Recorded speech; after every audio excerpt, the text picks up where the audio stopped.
Oke, jadi kita akan bahas tentang definisi data dan jenis data ya. Apa sih yang dimaksud dengan data? Data adalah kumpulan fakta atau di sini figures itu dalam bentuk angka gitu ya, yang disusun dengan tujuan untuk dipresentasikan, diinterpretasikan, dan dianalisa. Nah, data ini bisa berbentuk kualitatif atau kuantitatif. Kalau kualitatif itu data yang menggambarkan karakteristik atau kualitas. Nah, biasanya dia lebih ke arah bahasa. Jadi hasilnya itu dalam bentuk kata-kata. Kalau misalnya kita membutuhkan misalnya deskripsi sudut pandang atau pengalaman ya, nah itu dalam bentuk kualitasnya itu ya. Nah itu kita menggunakan data kualitatif. Sedangkan data yang bersifat dapat diukur ya, itu namanya kuantitatif. Biasanya dalam bentuk angka. Nah ini data kuantitatif. Ini kita fokus ke data kuantitatif ya.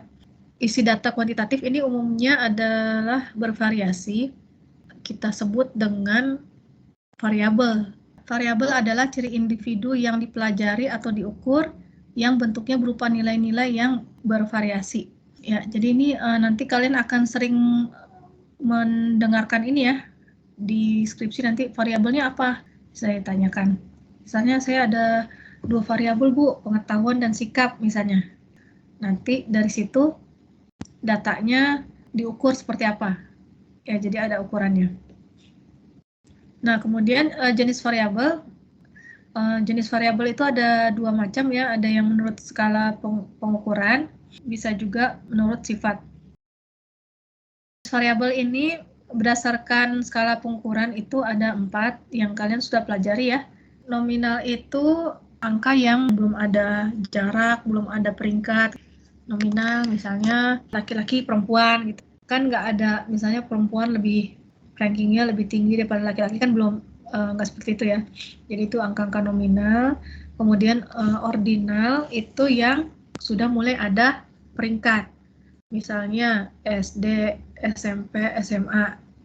Jadi itu sudah ada peringkatnya. Jadi ada tingkatannya. SD itu lebih rendah daripada yang lulusan SMP misalnya. Atau enggak yang cukup kurang, itu sudah ada rankingnya kan. Maksudnya yang baik itu lebih baik daripada cukup.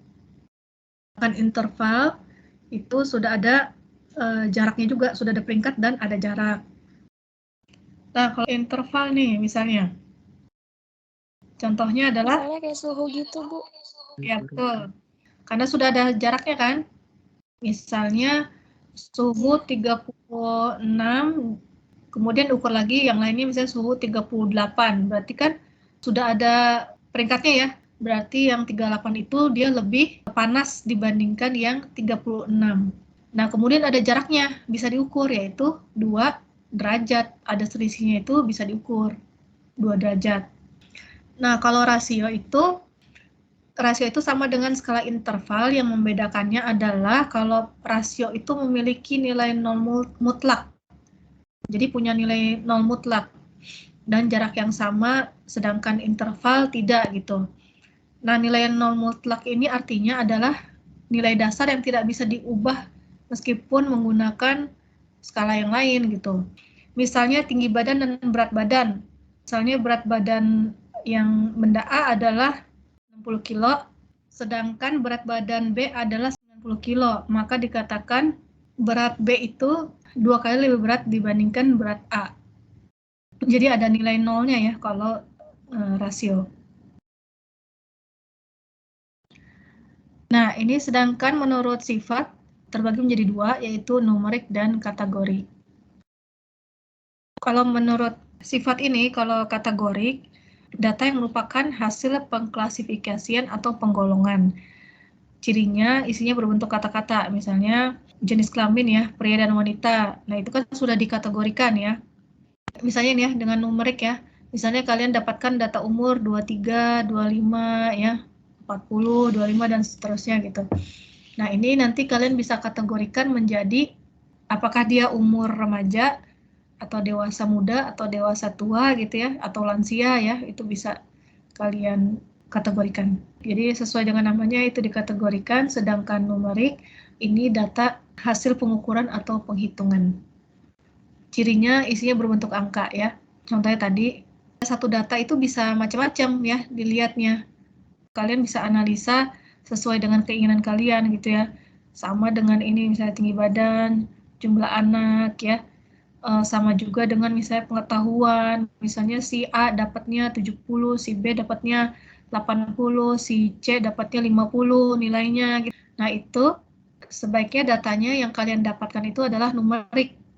Kalau misalnya kalian mau kategorikan itu bisa gitu ya, umur, dewasa ya, remaja gitu ya, itu kalian masih punya data awalnya. Jadi sebaiknya data yang kalian miliki itu kaya, jangan miskin ya. Jadi kalau misalnya data kalian langsung kategorikan, misalnya di awal ya, begitu data masuk langsung remaja, dewasa, tua. Nah kita nggak tahu tuh umur yang sebenarnya berapa ya, kita nggak bisa tahu. Nah di tampilan di komputer seperti ini, ada umur ya seperti ini ya. Ya ini umur adalah numerik, agama kategorik ya karena sudah di coding ya. Di coding ini 1 Islam, 2 Kristen ya, 3 Katolik, 4 Hindu. Ini kemudian berat badan masih numerik. Nah, yang lainnya sudah dikategorikan. Umur tadi kan masih numerik nih seperti ini 45, 34, 23, 34 ya.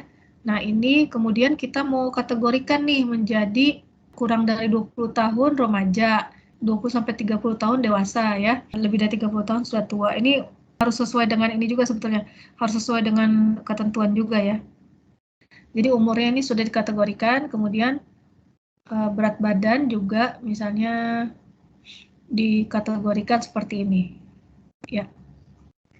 Jadi walaupun kalian numerik di sini, kalian bisa rubah datanya menjadi kategorik. Ya, apa syarat data yang baik? Harus up to date ya, kemudian akurat, valid, dan reliable.